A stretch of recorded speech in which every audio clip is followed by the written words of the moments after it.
রাত পোহালেই শুরু হবে বহুল আলোচিত ও প্রত্যাশিত ত্রয়োদশ জাতীয় সংসদ নির্বাচনের ভোট গ্রহণ। তফসিল অনুযায়ী এরই মধ্যে ধাপে ধাপে সম্পন্ন হয়েছে ভোটের মাঠের প্রচার ও প্রয়োজনীয় সব প্রস্তুতির কাজ। এবারের নির্বাচনে নিরঙ্কুশ সংখ্যাগরিষ্ঠতা পেতে কোমর বেঁধে মাঠে নেমেছে বাংলাদেশ জাতীয়তাবাদী দল বিএনপি। সেক্ষেত্রে কত আসনে জয়ী হতে পারে বিএনপি এ বিষয়ে প্রত্যাশা ব্যক্ত করেছেন দলটির নীতি নির্ধারকরা।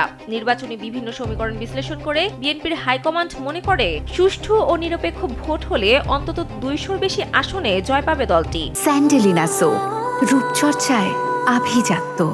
তাদের মতে সারা দেশে আসন ভিত্তিক প্রার্থী যাচাই বাছাই এবং জনমত জরিপ শেষে দেখা গেছে অন্তত 220 থেকে 230টি আসনে বিএনপি এককভাবে অত্যন্ত শক্তিশালী অবস্থানে রয়েছে।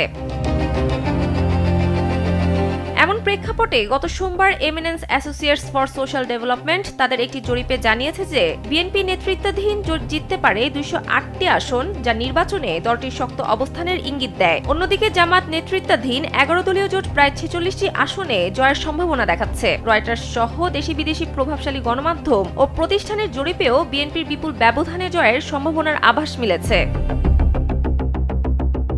সংশ্লিষ্টরা বলছেন, এ ধরনের জরিপগুলো তৃতীয় পক্ষের আচরণগত বিশ্লেষণ হলেও তা দেশ জুড়ে রাজনৈতিক পরিবেশ ও ভোটারদের মনোজগতে বেশ প্রভাব তৈরি করে। বিএনপি নেতাদের প্রত্যাশা সাধারণ ভোটার এবং নতুন প্রজন্মের বিপুল সমর্থন এবার তাদের ক্ষমতায় ফেরাবে। বিশেষ করে দলের চেয়ারম্যান তারেক রহমানের সরাসরি তদারকি ও কৌশলী নেতৃত্বে এই আত্মবিশ্বাস আরও তুঙ্গে।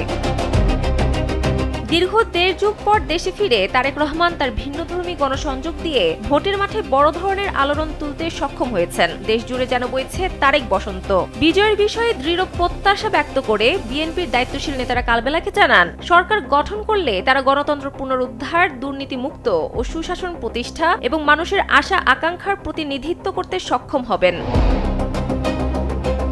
রাজনৈতিক বিশ্লেষকরা বলছেন, ত্রয়োদশ সংসদ নির্বাচন দেশে গণতান্ত্রিক প্রশান্তি ফেরাতে অত্যন্ত গুরুত্বপূর্ণ। শেখ হাসিনার 17 বছরের স্বৈরাচারী শাসনের নেতিবাচক প্রভাবে বর্তমান জনমতের যথাযথ প্রতিফলন ঘটলে বিএনপির জয় সুনিশ্চিত। দলটির সংখ্যাগরিষ্ঠতা নিয়ে সরকার গঠন করতে সক্ষম হবে। এজন্য সুষ্ঠু ও নিরপেক্ষ নির্বাচন সবচেয়ে বেশি জরুরি বলে তাদের অভিমত।